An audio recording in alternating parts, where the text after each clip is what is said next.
hurricane, a tidal wave. Excellence, perfect, life looks brilliant. Give me more of this. I'm out of control, about to blow, and I've been caught in the undertow. So toxic, but I can't get enough. You're burying me, burying me. Yeah, you're burying me, burying me. You've got me hypnotized. Push me out of myself. You've got me hypnotized. I can see, I can hear, going crazy, but the light has got me hypnotized. You've got me hypnotized. And get you out of my head again.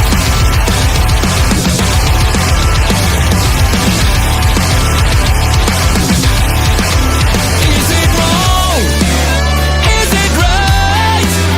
It's like I've won my final war without a fight.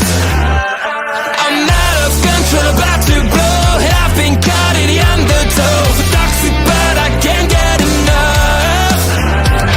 You bury me, bury me. I know you bury me, bury me. You've got me hypnotized.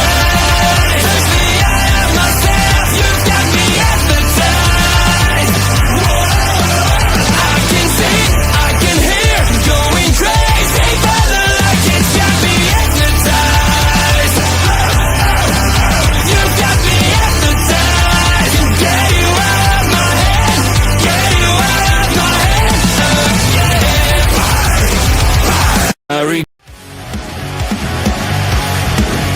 Please note.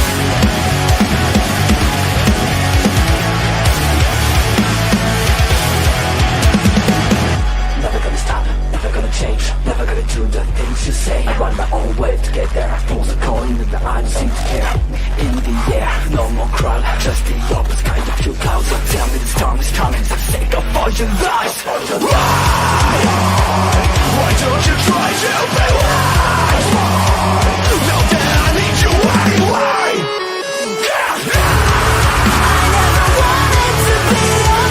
Just to feel like I'm fading. And though my heart breaks a beat at time, I press the lens just to tell you, don't leave the way, don't leave a stay. Then I try with a try to play in the rain. I feel like I'm fading.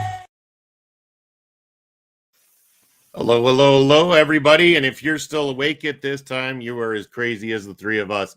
Welcome to After the Fight. I am Bobby Munson, and I am joined right beside me, Andre C. How are you doing this evening? I guess, I'm yeah, doing- it's still evening for you, isn't it? Yeah, it's still only 10:45 for me, so it's Yeah. been good. Still can go to bed fairly early, so I have to get up at 7, but go to work. But I'm good. There you go. And really being the trooper of the group, he's down below me, is Ed Fries, who is good morning, Saturday morning to you, Ed. Burning the 1 a.m. oil here for you guys on this After the Fight. Well, Well, and okay. in about 15 minutes, I'll be past the midnight mark here. Isn't there supposed to be somebody else here with us? This feels really weird. Wait, it's not. No, Sunday. we don't need him. He's sleeping. Leave him sleep. Don't talk about him. Wake him up. If you mention his name, he'll come. He's like fucking that's- Shane McMahon or Beetlejuice. Yeah. Mark talks wrestling. Mark talks wrestling. Mark talks Oh, wrestling. no. There we go. Oh, I disappeared. I disappeared. That's the new rule, Andre. Say his name and you disappear. All right. Well, guys, this was a very interesting night, and we might as well get this topic out of the way. The buffering issues that Netflix has had and is going to take a lot of slack for throughout the night. I could not personally get back on after the second fight of the night. My Netflix completely crashed. Had troubles even logging on to Netflix at times. Lucky enough, Ed was kind enough to share with us here in StreamYard so that we could still finish off watching it so we could talk about it here tonight. But even Ed, at times you yourself were having the buffering issues here this evening with the live stream. Yeah, we saw most of Taylor versus Serrano. we missed all of the introductory stuff after Mike Tyson was announced to come to the ring. And I got it back just before the first round started. So, Yeah. I mean, at least we didn't really miss anything of the main event, which honestly, we really could have missed the main event. I had still would have been none able of to tell these you. problems. I had none of these problems. There cancel Netflix is already going out. People are already tweeting WWE is doomed. I'm like, we've got 90 days before WWE comes to Netflix. They've got 10 billion reasons to fix this, to make sure their servers can Dude, handle they have like millions upon 40. millions of people. They have like 45 days. What are you talking about? They started the start of January. It's like Yes, 45 and it's the middle. days.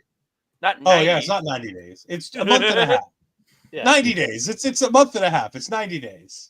It's like Let's also 45 keep in mind that even before the WWE is presented with this problem, the NFL has this exact situation coming up on December the 25th. Yeah, but they will not have nearly the amount of people watching Are you sure? on Chris. Yeah, I'm fairly certain the numbers won't But be there's so what many these people. numbers were. But there's so many more people that are like the world almost like there's so many more people that are going to be at home on Christmas Day and going, hey, a football game, and click it. I'm going to. But again, I'm a football fan. But I think there's going to be people that are just going to put it on just to have it on in the background while they're getting their Christmas dinner ready. Like I think we might have some of that, but I'm telling. It's not going to be the number for this fight is probably closer to the 10 million mark for people trying to watch this fight. And the number for the NFL is probably going to be closer to 3 or 4 million. But I will tell you, it worked perfectly when nobody wanted to watch the two fights at the beginning of the card. It wasn't until those two fights were over that the problem started to really sink in.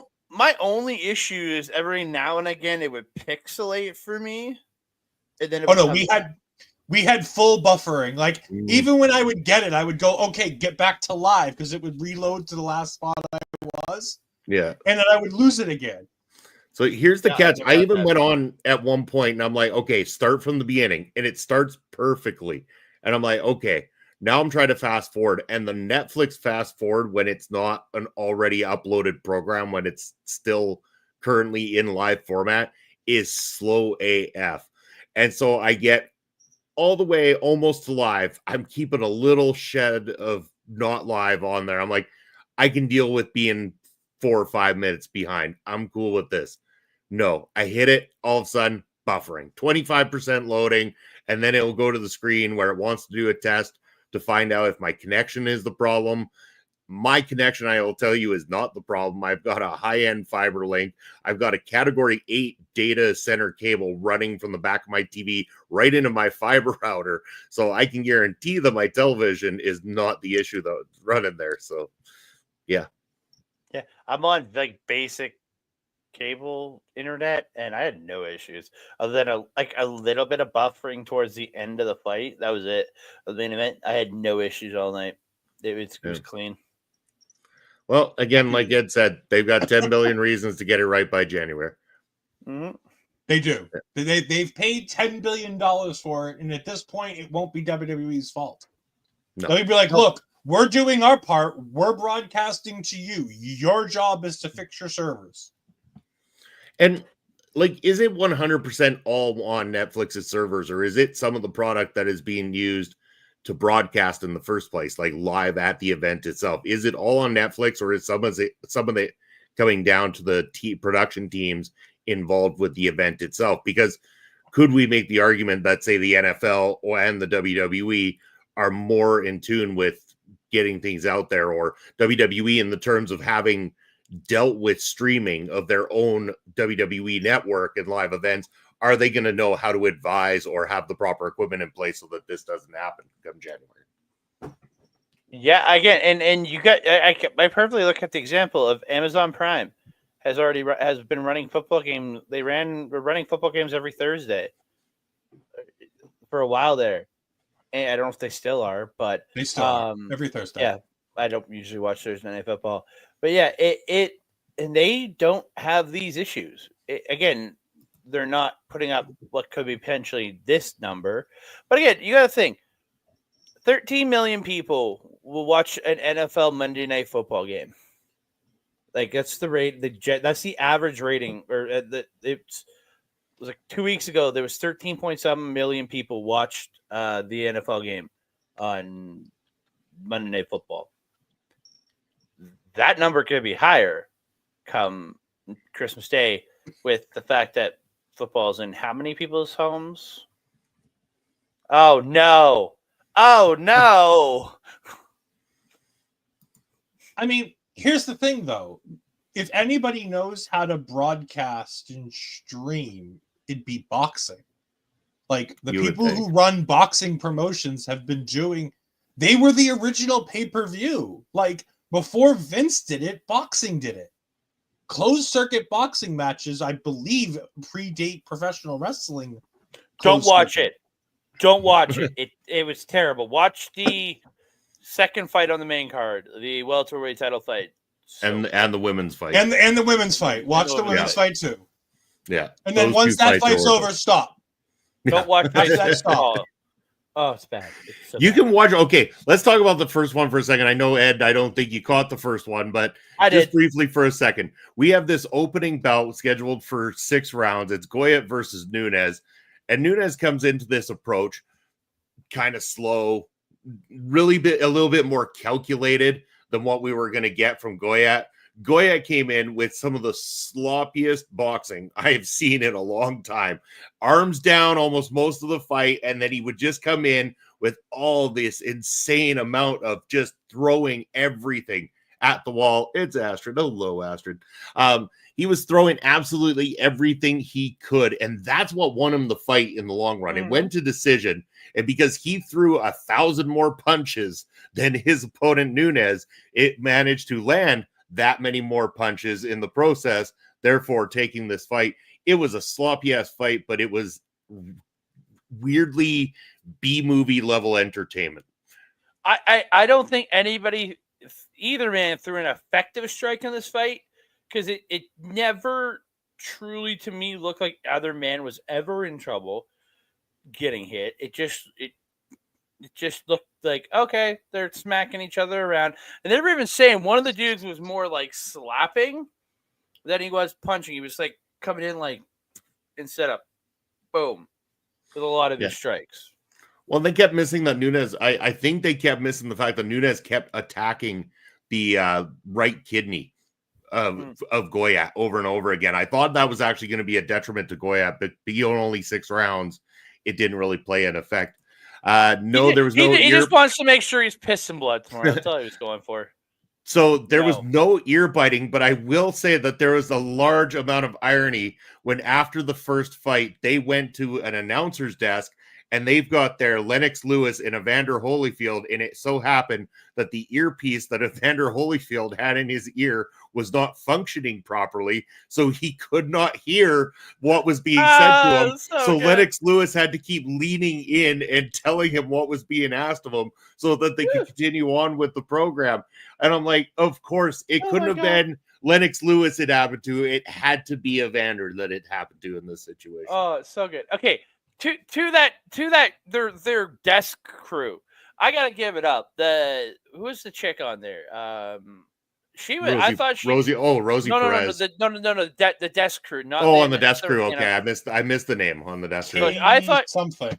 I thought she did a really good job playing that Charlie Caruso role, the Renee Paquette when she was in WWE role, like running the desk. The Andre, I know because he's got my name, Andre, the Olympian boxer that was there. His analysis is great, and I found actually Cedric the Entertainer insanely entertaining to watch, because he just had really he had some few good points, and I think he just kind of gave a levity to it all, a nice little levity to it. Yeah. Kate Scott, Andre Ward, and Cedric the Entertainer were the desk crew. Yeah. Cedric's the only one I knew. Speaking of the commentators, though, our commentary team of the night, Mauro Ranallo, absolutely fantastic throughout the entire night. Rosie Perez was great on there as well, too.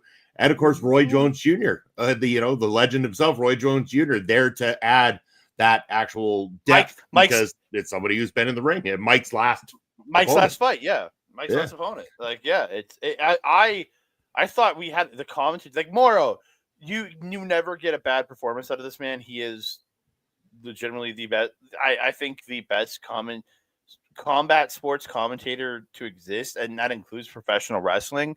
Is go watch the Maple Leaf Pro shows from a couple weeks back. He was on fire, especially playing off Don Callis. That made it even better. But yeah, it was just I don't know. I think he's so good. And Rosie Perez, she's the actress, right? Like she's an actress. Yeah. She's an actress.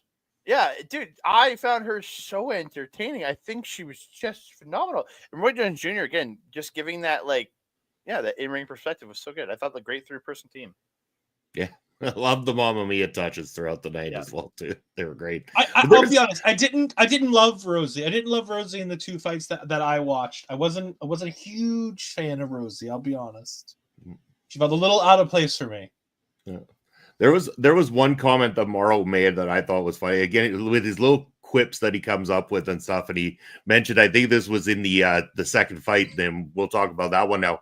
He said that these two individuals are as close as the a capital I and a lowercase L. And when he comes up with this shit somewhere out of nowhere, maybe he's heard it at some point, but man, it makes me laugh. Like he is really just on the ball. Yes. Rosie Perez, yeah. I didn't really have a problem with it. She seemingly knew what she was talking about. I just would have rather had another fighter, somebody more in tuned with the sport. Where's Ali's daughter in all this? Like Ali's daughter. You could have had any. But I'm talking like if you wanted a women's president, which is fine. Like I understand the idea that you want a woman on the commentary team. You're telling me you can't find me any female sports commentator who handles boxing on a standard basis to be able to fill this role and pop in for Rosie Perez. Yeah. Well, I mean, could they? Yes, but Netflix is going to go for trying to pull out star names, people that might be recognizable and stuff. They did it throughout the whole night. Like, I mean, they plugged Netflix programs throughout the entire night. Like right off the hop, after that first fight, there was a bunch of guys dressed up from Squid Game, and they had them all sat in a row. And Squid Game season 2 coming on December 26th, and later they had William Zabka and Ralph Macchio sitting there together. Macchio. The final part just dropped today. You had to have them there. Of course. I'm not blaming them for it or anything like that. And like at the top of the night, they had the Dallas Cowboy cheerleaders because they've got the documentary about them on Netflix that's been successful. So everything played into Netflix plugging their own stuff. They're also in Cowboy Stadium. Yes, that too. You have. It's by rule. It's by rule. If you broadcast a live sporting event from Cowboy Stadium, the Cowboys cheerleaders have to make an appearance. They did it at Mania. They did. Yep. I'm telling you, I guarantee you it's in the contract somewhere that Jerry Jones has in there that if you broadcast from his stadium, you bring in his cheerleaders too. Yeah, that's fair. But yeah, I mean, again, I don't blame them. Of course, they're going to plug their own material. They need to do promotion, and that's what they did. The Jamie Foxx movie, I think they promoted at one point. They were promoting I think it's a new Jamie Foxx movie coming in January. Yeah, dude, it was crazy the amount of stuff they're promoting. Surprised Adam Sandler wasn't there front and center to promote Happy Gilmore 2 already. So. But isn't that going to theaters? No, that's a Netflix. That's a Netflix original. Yep. Man, they should have got MJF then. Damn it. He was too busy sitting on Santa Claus's lap with Alicia Atut. I would sit on Atut's lap. No, Santa's lap, not Atut's lap. Moving on. Yes, moving on. More Second about fight two. of the night. Second fight of the night. Andre, why don't you take us into the second fight of the night here? I don't remember their names. All right, I'll give the names and we could go from there. So we had Mario Barrios and Abel Ramos, two fighters from the U.S., both Mexican descent. going at it in this one. The title on the line. So this one was the one scheduled for the longest amount of rounds. This was the 12-round fight. Dude. What is a Cedric the Entertainer? My wife asked the exact same question there, Pete Lee. One of the greatest stand-ups of all time. I was going to say, he is stand-up comedy in the 90s. Thank you, Humanoid.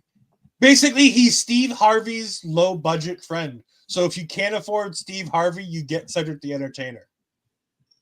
Yeah, but he's not that low budget, though. He's actually arguably just as famous as Steve Harvey now.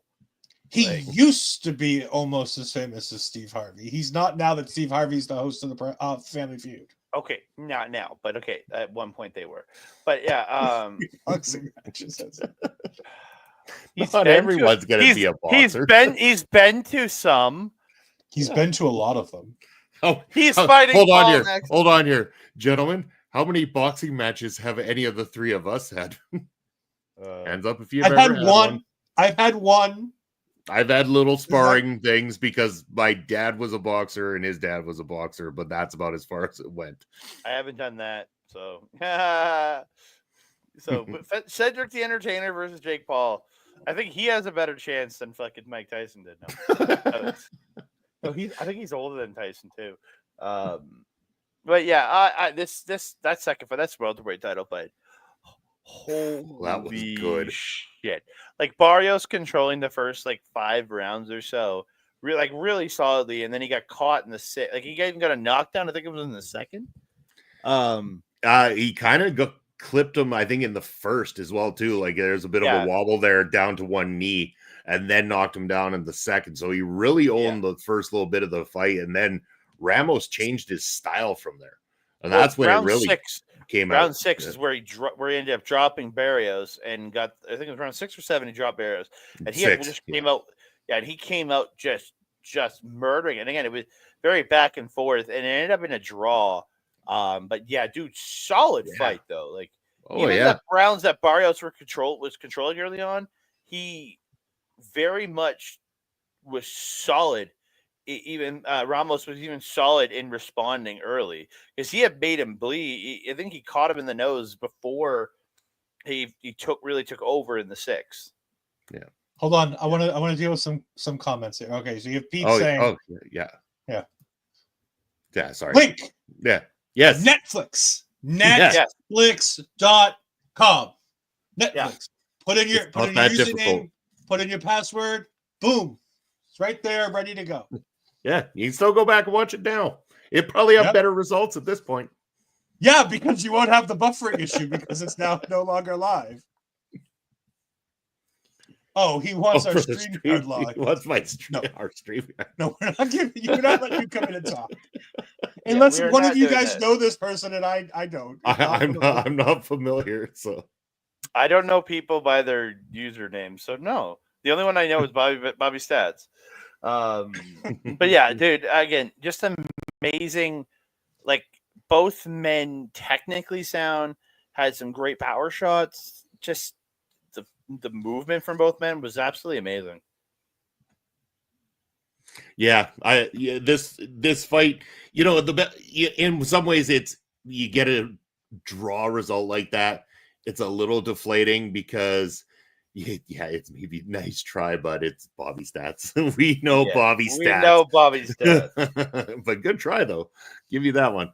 But it's a draw can be a little deflating, but this fight deserved it. This fight was so good and hard to had they given it to one or the other, you could have been like, wow, damn it. I really thought the other guy deserved it. You could have made the argument either way, which is a lot different from the next fight that we're going to talk about in a moment here. But this one was kind of one of those ones where it deserved it. And hopefully, if Netflix is smart, once they get all their servers figured out, so we don't have buffering problems again, that they will go ahead and book this fight as a rematch on an upcoming card. I highly think that needs to happen because, again, now, especially with WWE getting into bed with Netflix, his brother Jake just having a fight on Netflix. Do you see Logan Paul being the next of the two to be that celebrity fight? Get somebody for Logan Paul to fight. possibly. Yeah, his brother. No, they're never gonna do that. They I just might. want to. The Paul brothers might. Those if two will there's sell anybody- anything they can. If they can make money off of it, they'll sell it. Mm-hmm. And I Just watch. guarantee you, it'll be a double knockout in the last round. They'll do it on purpose. Yeah, no, exactly. They'll script it. Yeah. Yep. Prime moment of the night. There you go. That's the only Prime plug you're getting on this channel. We can plug Amazon Prime. Prime? Okay. Amazon Prime we can. Drink Prime? No, thanks. I've never had it. I've never had it. If you like Oh, aspartame. You don't want Danny Bonaducci to fight Jake or Logan Paul? That'd be great. Oh, I'm sure there's a lot. Was it Shaq in the crowd? It's gonna be him versus Rob Gronkowski next, isn't it? that would be entertaining as hell for sure. That'd be so good. All right, Ed, because this is about the time you kicked into watching the show. I want you to take us into the fight that we had between Katie Taylor and Amanda Serrano, the return fight that was named 2022's Fight of the Year and the best, one of the best fights of the decade and the best women's boxing match of all time.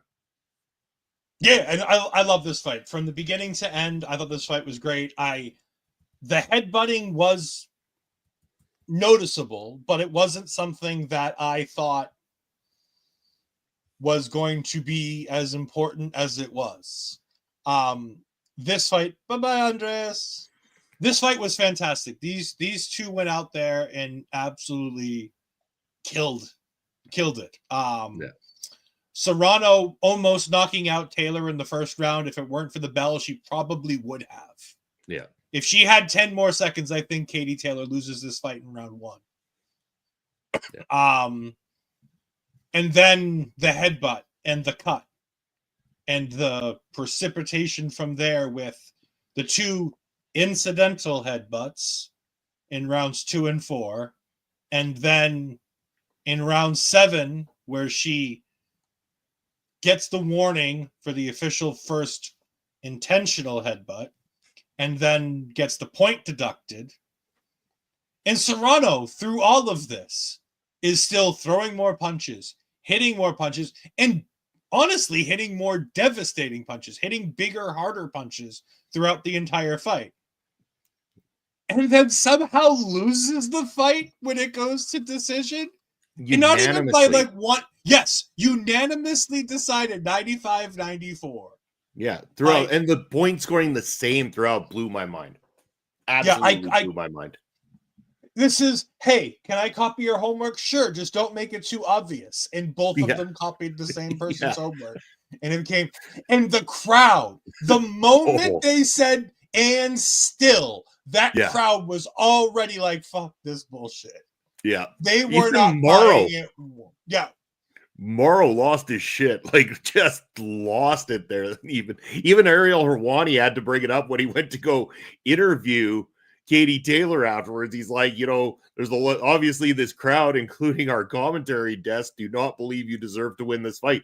And again, she put on a hell of a fight. Don't get me wrong. I'm not saying she didn't, but to me, clearly Serrano should have been the winner of this fight. She should have taken it.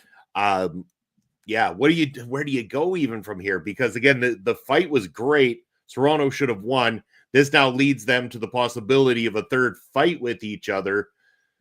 Do they go ahead with it? Because again, even with the after talk, we've got the corner man for Serrano saying like the only time that Serrano has ever been cut in a fight is both times that he's fought Taylor. And he really threw it down at the end there. He really started talking some heavy smack about the way she goes about fighting and everything. Like, granted, the headbutts were brutal. The cut was even worse. But, man, did he lay the smack down on the microphone after that fight. And the referee. He went into the ref, too. Oh, yeah. I was watching as I was doing Japanese Wrestling Update, and I saw, like, Moro, the guy who's scoring it for them, from the commentary position, the unofficial scorecard, and it had Serrano up with like by 6 multiple points. points. 6 points. It was either 6 or 4 that she was winning this fight by the She was unofficial up by score. multiple points. And how the fuck Katie did just this doesn't make any sense to me. Yeah, it's really going to be one of those controversial calls, and that's exactly even how Morrow put it. He goes, "This is a controversial call, and I'm not going to sit here and pretend like it isn't." And he wasn't wrong. I mean, he's completely right. Serrano had this fight, and even after taking those headbutts, came out like a goddamn warrior and showed up here in this fight. Like, again, like we're going to talk about this poorly talk about this main event shortly, but every fight went the distance. Every fight went to decision. That's can sometimes be very boring on a boxing card because if you get fights like the main event, it can drag the card down. It didn't in the first 3 fights, though. The first 3 fights, if that was your entire night of boxing here tonight, would have ended perfectly. Had those ladies finished this night off, this would have been a great, fantastic boxing card. Sadly, it had to be headlined by what we got in the end. But anything more we want to talk about on this fight before we slug through that boring main event? I want to say that I gotta give credit to Serrano for taking the high road when asked about the fight, and she's like, "Katie's a great person. She's a great fighter," and she's trying to say all the things she needs to say. Mm-hmm. And then her quarterback is just yelling from the outside. So to the point where he literally just walks into shot, and Helwani's like, "Well, fuck it, here you go. What do you want to Take say? the mic." Just take the mic and talk." Yeah, I mean, also, big up on Ariel Helwani for asking the question, like going up to Katie Taylor and being like, "Look, nobody in this arena, nobody on our staff thinks you should have won this fight." Like, that's not something boxing commentators normally ask a boxer after a match. Nope. Like, I know Joe Rogan has done it a time or two in UFC, just gone up like, I don't, and just flat out said to the winner, I'm like, I don't understand how you won this with some of these fucking weird ass cards the UFC seems to put out, or these like decisions. But yeah, like he had balls to fucking come in and say that. He really did. Yeah. Oh, I mean, respect to Awani because he will ask the tough questions, and that's why you needed him there. Also, I mean, despite the problems tonight, respect to Netflix for not censoring things all the time, too, because you hear the cornermen talking and they're not blanking out half of what's being said. There's a lot of F-bombs being dropped here this evening that were quite delightful. You mean Mike Tyson ass cheeks hanging out during his pre-fight interview? He was wearing something on the front, but he's just wearing his fucking thong, and he turns around and walks. And Netflix is just like looking at him, and it's just his ass hanging out. Was that at the weigh-ins or whatever? No, it was his pre-fight interview tonight. Oh, the pre-fight interview. I think it happened during the prelims. Yeah, but it's all over Twitter where it's just like the two guys like, "Hey, I'm gonna win. All right, cool, thanks, love you too." And Tyson turns and walks away, and it's just his ass. There is no more mystery with Mike Tyson. Well, there's still a little mystery, not much. Let's leave it at that.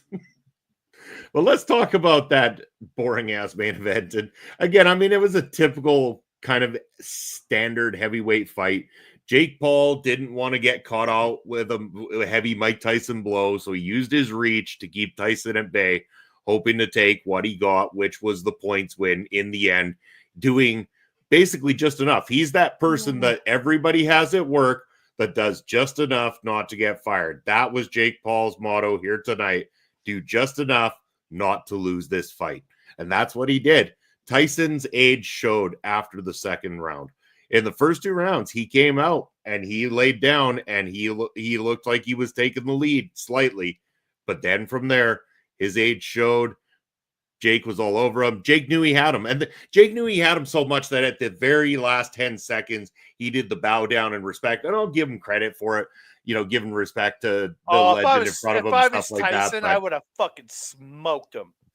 When he was bowing, I would have been like, boom! And that shit. Well, Mike Tyson showed us throughout this entire fight he didn't have that in him. Because even with Jake Paul's hands down, I don't think if Tyson swung, I don't think he was going to be able to knock him out. Yeah. And we were talking about this too at during the entrances when Jake Paul comes out in the lowrider and he comes out to "In the Air Tonight" by Phil Collins, and I said, well, I wonder if it's kind of a stab at Mike Tyson because of his scene in The Hangover where they go back to the room and Mike Tyson's in there listening to "In the Air Tonight," talking about it. You know, it's his favorite song, and he goes, "Oh, I love this part," and he does the drum piece or whatever, and then just smokes that Galifianakis across the face afterwards. So, I mean, again, the Paul brothers, total heels. They heel it up all the time. They know how to make money because that's why people tuned in. They wanted to see the possibility of Jake Paul getting his teeth knocked down his throat, and it didn't happen.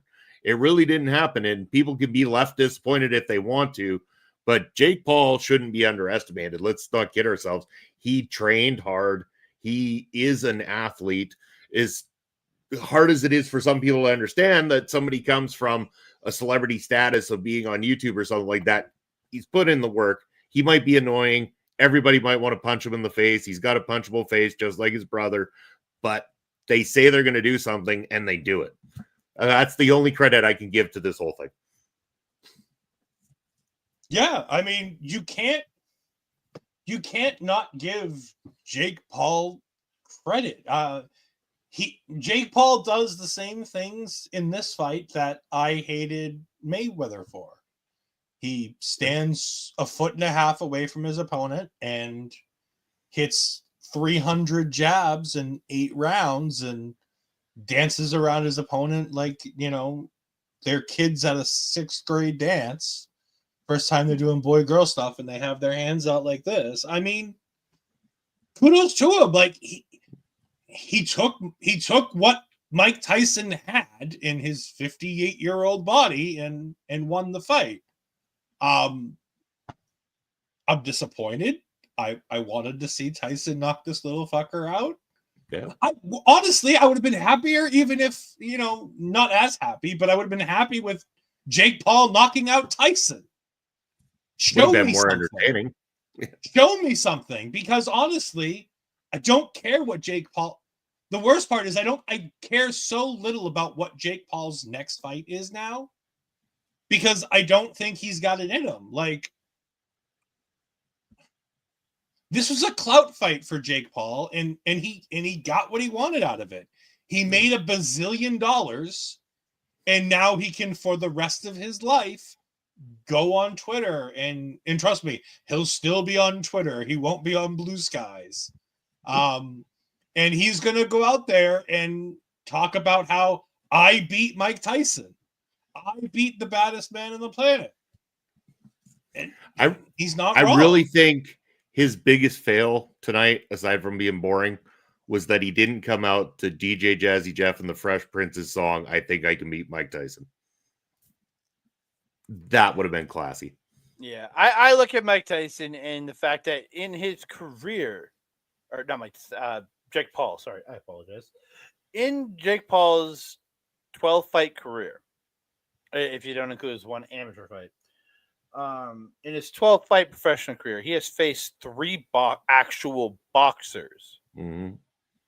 And the good one, at least halfway good one, beat him in Tommy Fury. Ryan Borland and Andre August are low-end fighters.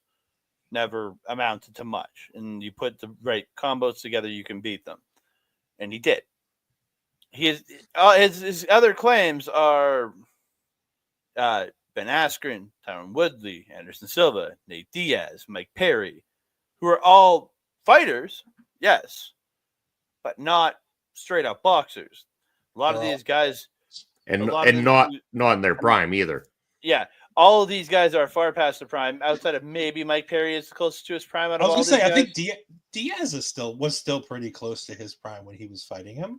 No, Diaz is like almost 50, Diaz is, yeah, but Diaz is only 2 years out from fighting McGregor. Diaz is he's 39 now, so like it's not. But again, it wasn't at Diaz at his best though. Like, well, no, but it's still Diaz in his physical prime. It's 38-year-old. It's last year, 38-year-old Nate Diaz versus 26-year-old Jake Paul. Nate Diaz is not in his prime. Nate Diaz is it was 1 year ago this fight that so that But not the drastic difference. Conor McGregor was 6 or 7 years ago. Yeah. Oh, is it So really? yeah, oh, it's a long time ago now. But again, I look at that and I'm like, he's not as they said as Morrow said, he said prize fighter. He's not a boxer, he's a prize fighter. Mhm. He needs to actually face guys who are in contention who are in the rankings to go in your actual division, whatever division you're in. You need to actually face people that are there, and I will start to respect you as a boxer. I respect him as an athlete. I don't respect him quite as a boxer. You know what I mean? At the same time, has he not been given those opportunities because he's looked at as an outsider? He's a social media star coming into their world. They haven't taken him seriously. Do they take him seriously now that he has had 3 fights against actual boxers? Something along those lines. I mean, maybe not. I mean, this isn't exactly proof tonight that he's the killer he needs to be in order to get into that, but maybe you start him off with some lower level fighters in the heavyweight category and stuff like that and start to build the credibility of a legitimate record. Like, I'm not saying his record's not legit. He won those fights, but when I talk about a boxing legit record, one that actually counts and pertains to earning your way to a title fight, then that's kind of how I see things there. Yeah. Again, I don't. If he went up against any credible fighter in his weight class, I think he gets just freaking destroyed. Probably. Yeah. But again, Jake Paul isn't doing this to be a great boxer. He's doing this to make money. Like, think about this. The tagline for this fight from Netflix is Jake Paul battles Mike Tyson as they headline this must-see boxing mega event, streaming live in 5 languages from AT&T Stadium in Arlington, Texas. Yeah. This isn't about Jake Paul being a great boxer. This isn't about Jake Paul doing anything other than making money. And you know what? That's fine. For Jake Paul, that's perfectly fine. If that's what he wants to do it. Because 1, he's good at it. And 2, he is. He got us 3 yabos who don't watch boxing watching boxing tonight in the hopes to see him get knocked out. This is in 5 languages because there's 5 languages of people wanting to see Jake Paul get his ass handed to him. Like, as a promoter, I respect what he does. It just I don't know. I just I don't know. I have nothing against him. I honestly have no idea. I've never watched any of his YouTube. Supposedly him and his brother were Disney kids at one point. Never saw anything they did. Bizarre until both of these men started boxing. I didn't have any idea who they were. Any idea. I at least respect Logan Paul because he's a pro wrestler and does a great fucking job. As long as he doesn't talk outside of wrestling. He's not currently under contract, which I think is funny because they specifically continued to not call him WWE superstar Logan Paul because he is currently without a contract. So when Morrow talked about him, he has wrestled in WWE. Yeah. But they were very clear to not call him a WWE superstar.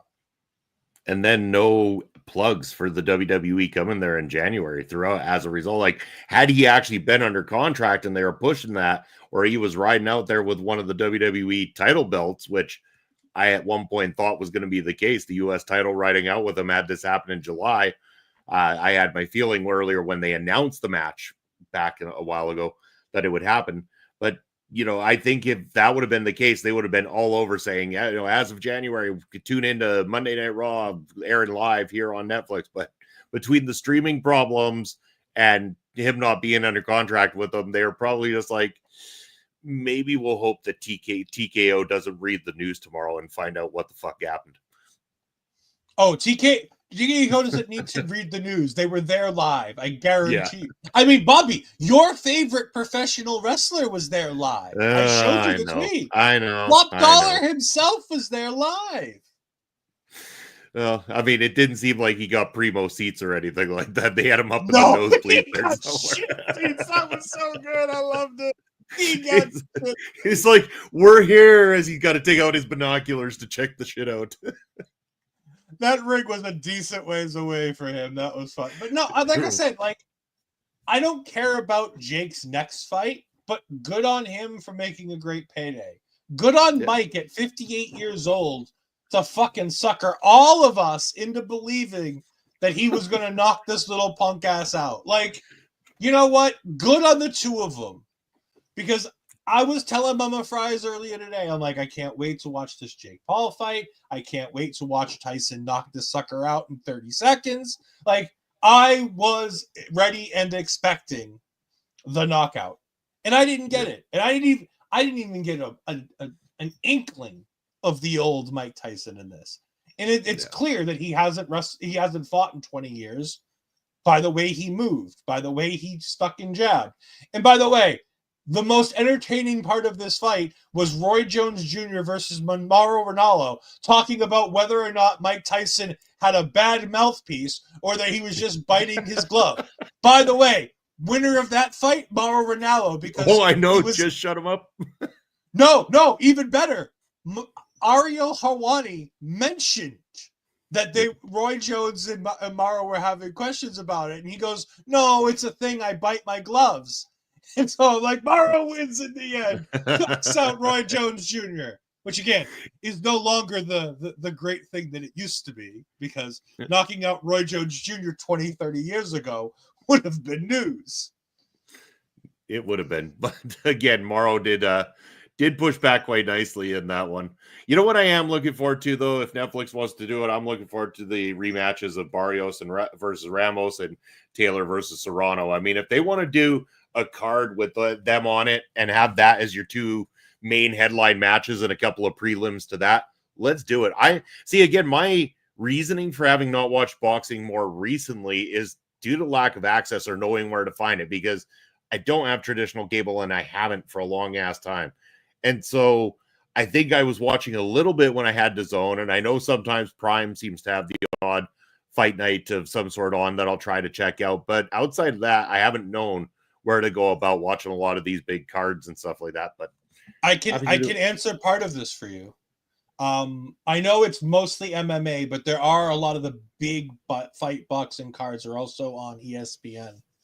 We don't have that up here. Yeah, it's different here. Oh, you guys don't have the as part of the Hulu package. You can't get ESPN. We don't get Hulu. We don't have Hulu. Yeah. All this stuff get, all the stuff you get on Hulu is just on our Disney Plus up here, minus ESPN. Oh, okay. And minus channels and any of that. Yeah. We have TSN in Canada. Well, I knew you guys had TSN, but I thought that you could still get the ESPN package as part of Hulu. But if you don't have Hulu, then you can get so it. you guys got all that wonderful stuff. Wow. Yeah. So it's kind of a shame that way. So that's that's really my only reasoning. The answer to your question then is VPN. It is. It is. We should talk to Surfshark, or we should talk to Nord. What if somebody Nord, and see if we can get some sponsorships for this, because then we can start telling people about how great a VPN is. Because I won't tell you now, but if they're paying me, I'll tell you all the great things I used to do with my VPN when I could afford them. Yeah, I used to have one once upon a time too. But by the way, if you don't have a VPN, just wait till we get the sponsorship, and trust me, Netflix is going to be so much better when you have a VPN. It really changes. It sure does. Anyway. Oh, it changes so much, Bobby. So much. What's different with a VPN? So with a VPN, here, I'll break it down for you. With a VPN, you can change your location. Every Netflix is different based on where you're located in the world. There are different movies, there are different shows. So if you have a Netflix and you say you're in London, you can watch Doctor Who and things like that on Netflix. You don't have to pay for HBO Max. That's on Disney. can- That's on Disney Plus and Crave for us. Not the old stuff, because the new stuff is on Disney Plus, but the old Not a- stuff. Crave for us. We have Crave for that. Okay, but I'm just saying, like, you can use this to go see anything that you. If you think that there's something you want to watch, I guarantee you it's somewhere in the world. If you just pop your little location around, it also does things like it secures your connection so that scammers can't try. It makes it harder for people to steal your data. It's all kinds of fun stuff. It encrypts shit. VPNs are fantastic, and like I said, once we get a VPN, I can tell you even more stuff about what VPNs do. But VPNs are great. VPN is how I originally planned to continue watching WWE when they announced they were going to Peacock. And I did it for a month, I'll be honest. Yeah. See, and I had Why when didn't I you had a just get VPN, I Peacock? used it because I wanted to see what was on Peacock in the first place. Why don't you just get Peacock? Because Peacock is a really shitty version. It's incredibly difficult to navigate to find the shit you want, and the search function on it might as well be broken. It was So, like, brutal to navigate it. If I want to watch the SummerSlam 1995, I don't have to know SummerSlam 1995. I have to go under SummerSlam, and then I have to go through the seasons of SummerSlam to find the one that happened in 95. It's ridiculous. Yes, you will need because I don't. Well, no, you should be able to watch the Mae Young Classic on the WWE Network. It should be on there. Access is really shitty up here, and Oh, okay. she doesn't have cable, so she can't get it. You have to have cable to order the channel here in Canada, so that you can get it online. Yeah, that's the issue. So That's don't why go with yes, regular Netflix next cable. year will be better. So Yeah. when we get Netflix for everything up here, it'll be nice. Yeah. Yes, around the world, Netflix will be for everything, and for us here, it'll just be Raw. Yeah, I've already seen the ads popping up for they've got I thought it you where guys you have- can predetermine for pre notifications for Raw, SmackDown, and NXT already. I thought For the you first guys were getting the PLEs on Netflix. Nope, Peacock they has get that until the Peacock. Peacock deal runs out. Yep. 2 more years. Oh, Yeah. Then they get to play catch up. Yeah, it sucks. So, The but worst yeah, part is you can't. It's hard to find the old NXT stuff because Peacock was like, "Well, we don't have it anymore. Fuck, we're getting this shit off of our WWE network." So the old NXT stuff isn't there, and CW doesn't have it loaded up yet. So I don't know where the old NXT is. well, I mean, if there's a way to find those matches, Mel, then someone could always set up a StreamYard for you, I'm sure, or something. I can along do those it. lines. I can. Yeah. I can record. There you that go. stuff. There you go. Record into the back end of StreamYard, and we'll give you the link Yeah. or give you access. You need access, all right. Get a hold of me. But I think we're gonna call it a night, guys. I mean, it is for some of us very late, and even for Andre, it's starting to push the boundaries just a little. But we'll go to start over with Ed. What do you got coming up? Where can the people reach out to you? You can find me on Twitter at edfries12584. I have not yet found the skies that are the bluest, so can't find me there. You can find me on Twitch at twitch.tv/edfries2002. I'm going to surprise both you and Andre with this one because not All even right. Andre knows that this is confirmed yet. But in 2 weeks from Wednesday, we are going to have, I'm just making sure, Santana, who is a friend of Astrid's from her time at Women's Wrestling Talk, is going to be joining us for the review of Black Widow. Oh, So Look at I'm that. very excited. Astrid, the booker, has put this together for us. So that will be happening Fantastic. on Wednesday, the 27th of November. We'll have that. I will most likely not be here on Tuesday night for taking over, but Astrid and special guests will have a fantastic show, especially if the current special guest is going to be the confirmed special guest. That'll be interesting. I've seen rumors of a potential special guest. So that's if great. the Yeah. scoop turns out to be real, I was wondering if you're going to put a spin on that. if the scoop turns out to be real, it could be a very fun episode on Tuesday night. Sure could. All right, Andre, what you got coming up, and where can the people find you? You can find me that and on the 27th, obviously, doing that. We're doing some Marvel. You can see the Japanese wrestling update I just did before this on the YouTube channel. Check that out.